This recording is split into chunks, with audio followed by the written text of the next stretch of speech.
से इसलिए ताल्लुक है। पहले एक बात सुना दूं, ये लोग सवाल ही इतना खतरनाक करते, वो सवाल ना मुंह का रहता ना टांग का रहता। सवाल करके पूछ रहा झंडा चढ़ाना कुरान में है क्या, हदीस में है क्या? अरे सवाल तो समझ रहे भाई, पहले कुरान, हर चीज कुरान में कैसा होंगी। अब ये साहब बिल्डिंग बनाएगा, बोला बिल्डिंग बनाना कुरान में क्या? बोले तो ये जलसे में लाइट लगाए, मस्जिद में लाइट लगाए, फैन लगाए, एसी लगाए। एक साहब पूछे एसी लगाना कुरान में है क्या? कई को लगाए मस्जिद में? पंखा लगाना कुरान में है क्या, हदीस में है क्या? मार्बल का पत्थर कई को बिछाए, रसूल अल्लाह बिछाए थे क्या?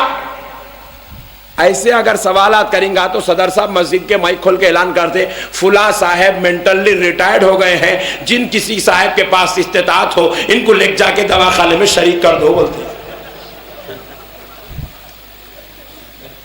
ये बाजू वालों का सवाल कितना थर्ड क्लास रहता है, समझाने के लिए एक मिसाल देता हूं। मैं आपके पास रायपुर को आया और आप मेरे से पूछ रहे हैं, आप मतलब आप नहीं, बाजू वाला, मौलाना आप हैदराबाद से आए? मौला जी अल्हम्दुलिल्लाह हैदराबाद से आया हूं।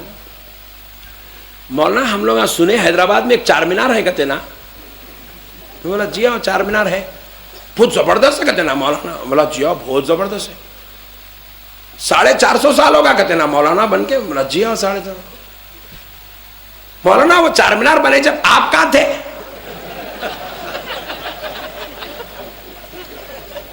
अरे बोला तू दीवाना है क्या?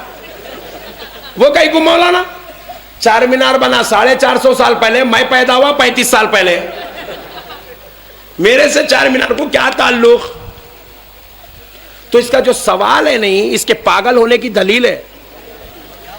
कुरान आई नबी के जमाने में, झंडा आया गौसे आजम के जमाने में, इन्हें पूछता झंडा कुरान में है क्या? आप मुहर्रम का शरबत बना रही, 11वीं की बिरयानी बना रही, 12 रबीउल अव्वल में पूरियां बना के गुलामों को खिला रही, खा रहे पूरियां, बोले तो पूछता कुरान में है क्या? अरे दीवाने, वो मैदे का आटा वहां रमेश की दुकान से लाए, कृष्णा के पानी से ये मिला के आटे को गूंदे सो है, अम्मा जान बनाए सो है, इंडियन गैस के ऊपर पकाए सो है, इसको कुरान में कहां से लाएंगे रे हौले? अरे खा रहे पूरियां, बोले तो उसको कुरान में होना कहते। अरे शरबत है रे, वो भैंस के दूध का बना सो है, पी। शरबत कुरान में है क्या? और हमारा भोला, सही बात है भाई, शरबत कुरान में है क्या?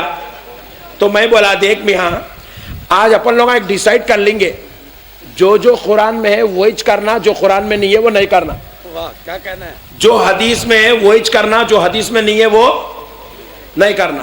क्या भाई? कल आप जाके बोलो बाजू वालों को पकड़ के हल्लू पट्टे, वाकई आज सही है तुम लोग, जो कुरान में हदीस में है तुम लोग वही करते, और मैं भी कसम खा रहा हूं आज से, जो कुरान में है जो हदीस में वही करेंगे, जो कुरान हदीस में नहीं है वो नहीं करना। हदीस शरीफ में रसूल अल्लाह सल्लल्लाहु अलैहि वसल्लम नमाज को जाने के लिए गधे की सवारी फरमाते थे। क्या बात है, क्या बात है? किसकी? जरा बोलो, जरा जोर से बोलो। गधे की सवारी करते थे, खच्चर की सवारी करते थे। पट्टे, गधे पे बैठना हदीस में आए, मैं लाके दे, तू बैठ के पूरा रायपुर फिर किया बोलना। क्या बात है, बहुत उम्दा। फिर था बैठ के निकला तो वो गली में से 4 बच्चे इतने इतने बंडे, वो गली में से उतने बच्चे, आखिरी में औरतां लेकर ठहरते मारने का हंसते। पागल आ गया रायपुर में। हदीस में तो है मगर अमल कोई नहीं कर सकता। पॉइंट नोट किया जाए, हदीस में तो है मगर अमल। हदीस में रसूल पाक सल्लल्लाहु अलैहि वसल्लम जो लिबास पहने थे वो शेरवानी नहीं थी, सदरी नहीं थी, ऐसे बेहतरीन जबरदस्त कपड़ों के जुब्बे नहीं थे, वो आलिशान ऐसे बेहतरीन टोपियां नहीं थे। रसूल अल्लाह जो लिबास पहने थे हदीस में जो है कंबल शरीफ पहने थे। सरकार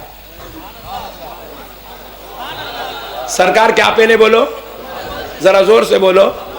कंबल शरीफ सरकार पंजाबी नहीं पहने, सरकार कुर्ता भी नहीं पहने, सरकार पैजामा भी नहीं, टेलर ही नहीं था तो पैजामा कौन सी तो जी।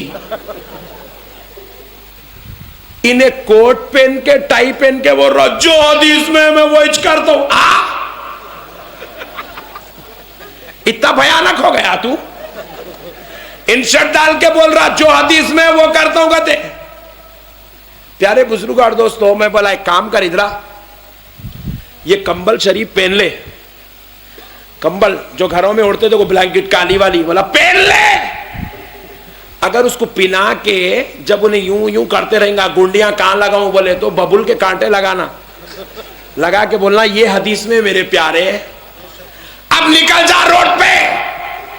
अब रोड पे जब निकलेगा तो खुदा की कसम जो नमूना बनेगा रायपुर का, पूरी दुनिया देखते रह जाएंगी। कल के अखबार में फोटो भी आ जाएंगी, एक पागल को खुलेआम रोडों पर घूमता हुआ देखा गया है। जो हदीस में है खुदा की कसम वो हम नहीं कर सकते, रसूल ने जो करने का हुक्म दिया हम वही कर सकते हैं। हदीस में हुजूर 11 शादियां करें, कितने करें? और खुदा की कसम 11 शादियां तो बहुत दूर की बात है, हम लोग 5 नहीं कर सकते। 4 करे तो लिमिटेड है, अनलिमिटेड हो जाती। 5 करते कि इस्लाम बोलता बाहर, उन्हें बोलता नहीं हुजूर हदीस में है हुजूर 11 करे थे, मैं भी 11 करता हूं। इस्लाम बोलता नादान तू गफलत के पर्दों में पड़ा हुआ है, जो नबी करे वो तू नहीं कर सकता। अजी नबी जो करे वो हम क्या कर सकते हैं? हजरत आयशा रिवायत करती है नबी ने अपनी पूरी जिंदगी में कभी 12वां निवाला नहीं उठाया, कभी 12वां निवाला। हुजूर सिर्फ 11 निवाले ही खाते थे, और वो 11 निवाले भी कभी कभी खाते थे। कभी 5 निवाले खा लिए, सरकार दस्तरखान से उठ गए। कभी 7 निवाले खा लिए तो उठ गए, कभी 9 निवाले खा लिए तो उठ गए। बहुत फाका हुआ तो सरकार 11 निवाले लेते थे। कोई जाहिल कहे जो हदीस में मैं वो करूंगा तो 11 निवाले खा के तो देख। 8 दिन के बाद चौरस्ते पे चक्कर खा के गिर जाता तू। खुदा की कसम जो हदीस में वो हम नहीं कर सकते। हुजूर 7 निवाले खाए और हमाको बोले एक हिस्सा खाओ, बोले हुजूर का करना अलग है, हुजूर का बोलना अलग है। हदीस में आए हुजूर उंगली उठाए चांद के 2 टुकड़े करे। एक साहब हदीस पढ़ लिया, बा घर में जाके बेगम पूछे क्या की? मस्जिद को गए जब बच्चे थे, आए जब से हौले हौले चाले कर रही नो। कुरान शरीफ में है अल्लाह रब्बुल इज्जत इरशाद फरमाता है कि हमने सुलेमान अलैहिस्सलाम को वउल्लिमना मंतिक़त तैर, हमने सुलेमान अलैहिस्सलाम को परिंदों की बोलियों का इल्म दिया है। सुलेमान वो है जो परिंदों से बात करते हैं, जानवरों से बात करते हैं। परिंदे उनकी बोली सुनते भी है, समझते भी है। सुलेमान उनको अपनी बोली समझाते भी है, उनके मसलों को हल करते हैं। ये साहब सुन लिए मस्जिद में मौलाना ने कहा सुलेमान अलैहिस्सलाम परिंदों से बात करते थे।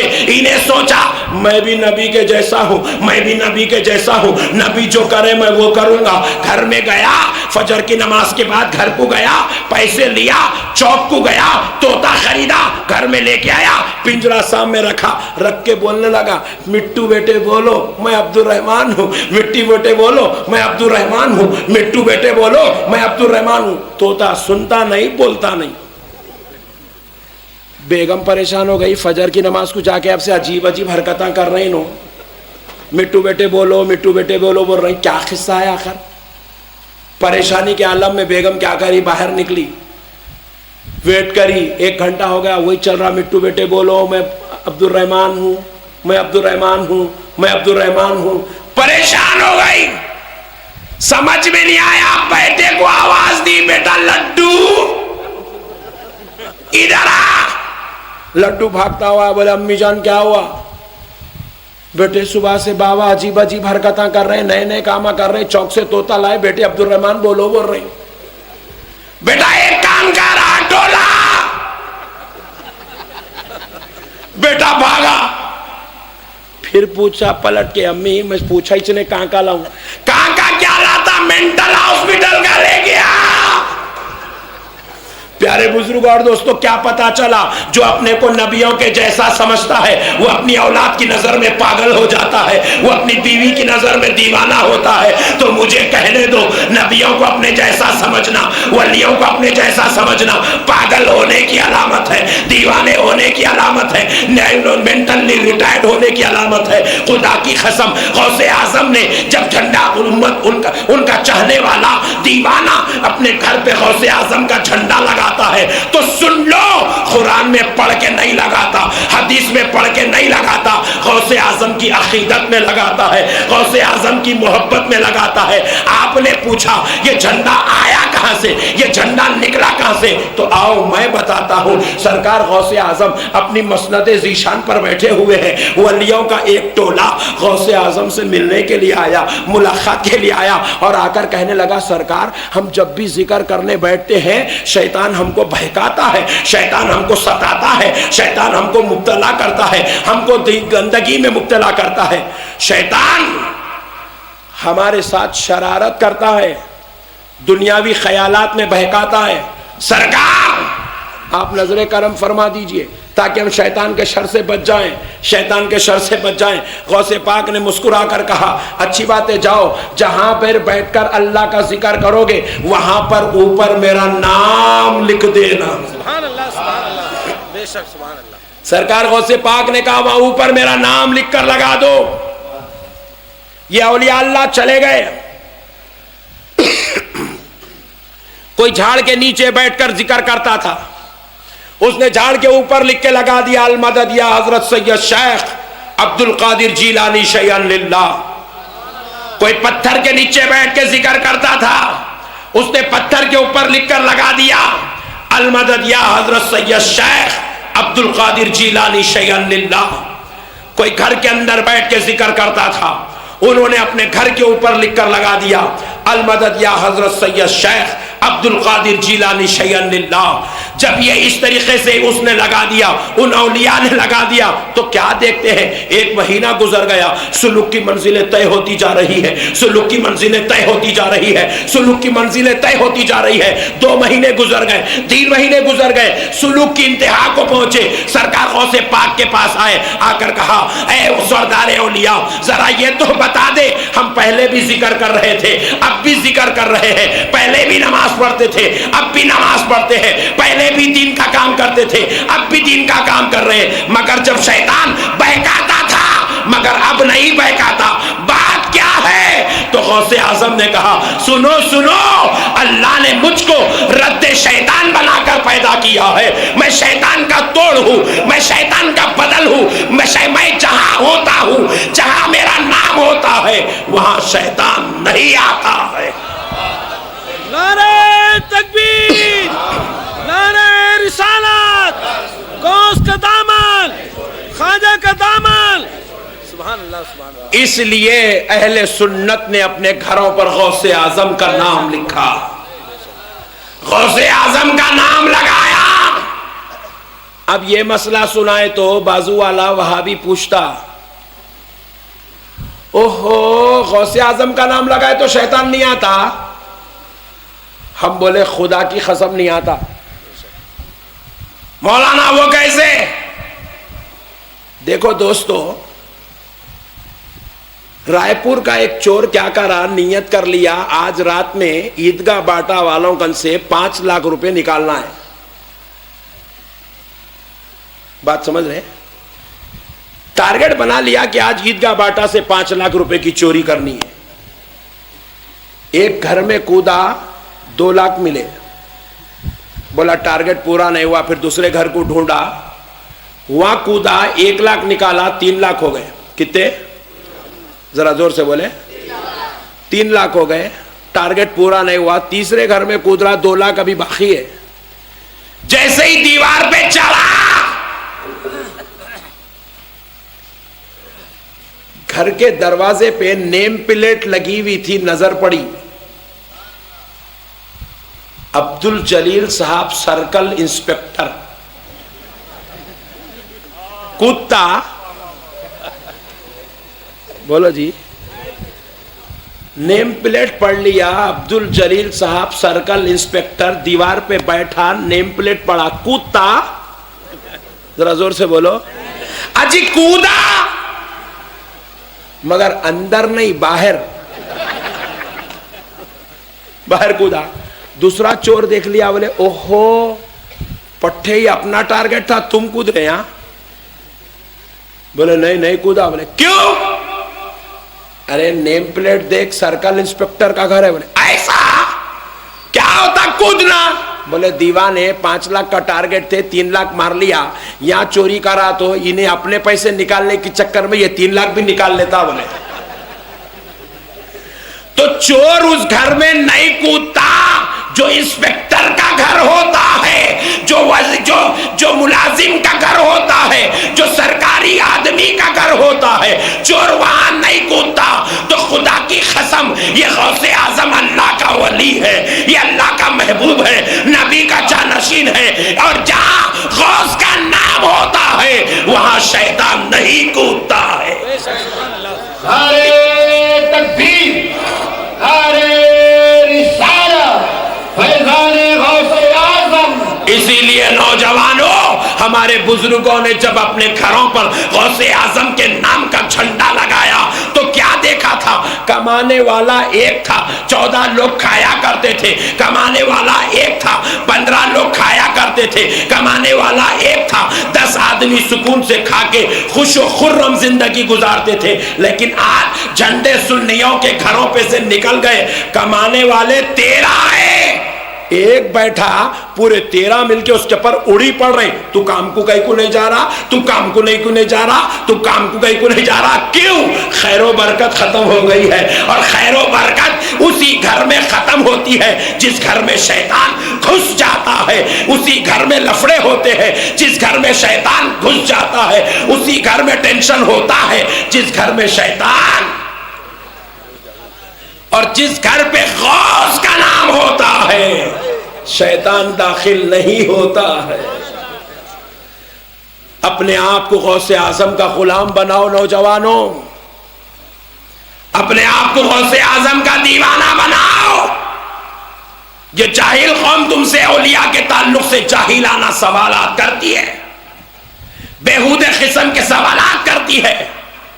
गौसे आजम के मर्तबे को हमने नहीं जाना। गौसे आजम किसका नाम है? सरकार गौसे पाक इरशाद फरमाते हैं, जैसे तुम अपनी हथेली में राई का दाना देखते हो, मैं वैसे ही पूरी कायनात को देखता हूं। जरा जोर से बोलो। गौसे आजम इरशाद फरमाते, मैं नहीं खाता तो मेरा रब मना मना के मुझको खिलाता है। गौसे आजम इरशाद फरमाते हैं, जो क़यामत की सुबह तक मेरे सिलसिले में मुरीद होगा, हकीकत में उसने मेरे हाथ पर बैठ किया है। गौसे आजम इरशाद फरमाते हैं, मेरा मुरीद अगर मशरिक में हो, मैं मगरिब में हूं, उसकी तहबंद हट जाती है तो मैं मगरिब में बैठकर उसकी तहबंद को सीधा कर देता हूं। फरमाते, मैं अपने मुरीद से बाखबर हूं। अल्लाह अकबर। मैं अपने मुरीद को जानता भी हूं, अपने मुरीद को पहचानता भी हूं, अपने मुरीद को जानता भी हूं, उसको पहचानता भी हूं। जब ये करामतें हम लोगों के सामने बोले, ये बाजू वाले हमारी बातों को नहीं समझते, बोले मौलाना जरा हल्लू डालो मौलाना, इतना खतरनाक बोलते। राई के दाने को हथेली में जैसा देख रहे, गौसे आजम दुनिया वैसा कैसा देखते? ऐसा कैसा होता मौलाना, ऐसा कैसा होता मौलाना? प्यारे बुजुर्ग और दोस्तों, आओ, जब ये जाहिलों की अक्लों में बात नहीं समझती तो खुदा ने क्या निजाम बनाया है, खुदा ने क्या कुदरत बनाई है, खुदा ने क्या निजाम सजाया है। देखो दोस्तों, कुदरती निजाम कुछ निराला है। रब्बे करीम ने कानून कैसा बनाया है। आओ मैं तुम्हें ले चलता हूं एक मिसाल की तरफ, ताकि मसला समझ में आ जाए। वली